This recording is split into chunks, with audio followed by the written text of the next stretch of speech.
Hello, this is Jordan and this is your Precious Metals video market update. This video is being recorded on the late afternoon of Thursday, September 12th, 2019. And just a note for you guys, check this channel and my channel on Thursdays because I will be publishing video updates again on Thursdays. So in this video, I'm just going to take as quick as I can of a look technically at gold and the gold stocks. And here in this chart, this is a weekly candle chart of gold, and at the bottom we have the COT, the net spec position, measured as a percentage of open interest. And looking at the price action of gold, technically there's big resistance around 1550, and also there's Fibonacci resistance at 1575. The resistance at 1550 is something I've been noting for the last couple months. Especially while gold was rising, that was my initial target, and it looked for a time that possibly we could get up to 1575. But if you look over to the top right, the zoom feature on stock charts, and we can look at the weekly candles, and gold never on a weekly basis closed above 1540. There was a 4-week stretch there where 3 times it tested and traded to or above 1540 during that week, but then failed to close above it. So we're also going to see that on the monthly chart as well, but I'm not showing that in this video. So now we can turn our attention to key support levels, and really the key, at least initially, the first key level is 1420 to 1425. And then after that we have, as you can see, 1400, and then about 1370 or 1380. Just look at the arrows, and first I want to go to what happened in 2013. And you can see initially when gold crashed, you see that long tail there in April, I believe, where gold traded well below 1400, but then it closed the week above 1400. Then when gold fell again a month or two later, we can see that activity where it tried to rally, got above 1400, but on a weekly basis never closed above it. Then it came all the way back down to its first low. Then during the first significant rebound in the summer of 2013, we can see never closed above 1400. It was able to trade above it 1 or 2 weeks there, but never closed above it. So 1400 significant. And then you go back and look at what happened, I believe in June or July. Once the market got above 1400 on a weekly basis, it didn't go back below it. It went below it a couple times during a week or two, but again, never went below it. So that'll be something to watch. Does gold hold above 1400 on a weekly basis, and also on a monthly basis, because it's also significant on a monthly basis. So look, again, 1370, that's probably the lowest target, but I think you're going to see 1400 tested, and we'll see what happens as that's tested. Now, looking at the miners, this is just a big picture chart to show where we are from a bird's eye view. And GDX, I mean, let's focus on that. It took it 3 years to rally back to where it was in 2013. After we had that crash in the spring, GDX, where it first had a few rallies and it stopped crashing. It couldn't quite get up to 31 or so. The resistance there was around 30. Then you go to you fast forward a couple of years to 2016. The peak was at 31 or so, and again 3 years later we're right back at the same level, selling off again. Look, the fact that it was 3 years between peaks, there's no problem if GDX, if it corrects for several months or even 6 months, or even if this correction lasts 9 months. I'm not saying that's going to happen. The correction will, who knows how long that'll last. Gold stocks, they can correct and then consolidate for months and months. I'm not predicting that. I'm just saying, even if that happened, nothing would affect the big picture here, which continues to look really bullish.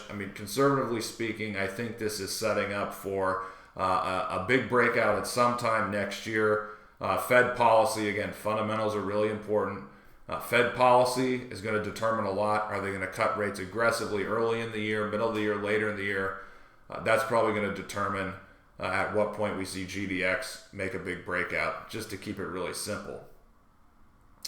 Now for GDXJ, that did not quite reach the 2013 and 2016 peaks. It's been lagging a little bit, but the resistance at 42 is significant. It did double top there in 2014. So, and GDXJ does normally lag GDX a little bit. But look, in the big picture, if we see gold successfully retest 1400 and then head back up, that type of a move is probably going to coincide with the miners attacking these multi-year resistance levels again, and then potentially breaking through. So we're still in the early stages of a correction and probably a consolidation after that. But going into the short term, let's look at the levels where we would want to be short term bullish. And for GDX, that's clearly at 25. That was significant resistance for several years. There's also a gap there, kind of in the mid-24s. One level to keep in mind is the 200-day exponential moving average, which I've plotted there on the chart. Because if you look at gold stocks over the last 20 years or so, during the bull market years, there's many times, not all the time, but many times where when it corrects in a bull market, that correction found support around the 200-day exponential moving average. So that's at about 24.3 right now. So there's a confluence of strong support right around 25. That's the level where we want to get short-term bullish. That's where we want to be buyers. And for GDXJ, that's probably around 35 or 34. So those are the key levels that I'm looking at. Just a quick note on corrections in a bull market. I've started to do a little bit of work on those as far as what percentage they tend to be. We're not talking about the big corrections in a bull market, but just the things that happen periodically after strong moves. And I wrote these down, and just looking at the Huey Gold Bugs Index, I know it's a different index, but in the 2000s, here are some examples of how much they corrected. 25%, 36%, 33%, 23%, 25%, 30%. And then I was also looking at the S&P TSX Gold Index, which I use that for a lot of my 100-year charts. And looking back at the 1960s and 1970s, here's how that corrected similarly. 24%, 25%, 22%, 23%, 26%. So we're not talking about the huge corrections, but just what tend to be routine after a big move, the corrections that separate strong moves.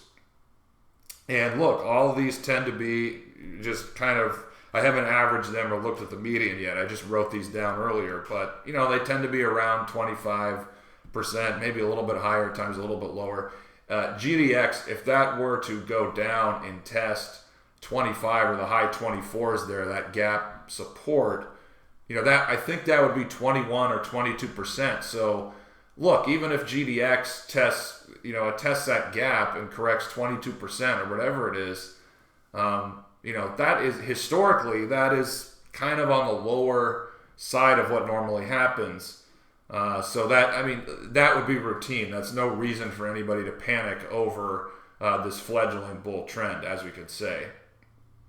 So I'm going to have more work on the percentage corrections later, but that gives us some perspective of what we can expect. And fundamentally, let's keep Fed policy in mind. There's obviously a lot of pressure on them to cut rates, but we'll see what happens. If they cut rates down to 1% or even lower in the next 12, 15, 18 months, we're going to see gold stocks move massively higher. That's what the data shows. Now, that's all for today in this video. You can see all of my work at thedailygold.com. Make sure you subscribe to the Palisade radio channel if you have not already. Also, you can subscribe to my YouTube channel. And speaking of subscribing, consider subscribing to my premium newsletter. It's only $149 for 6 months.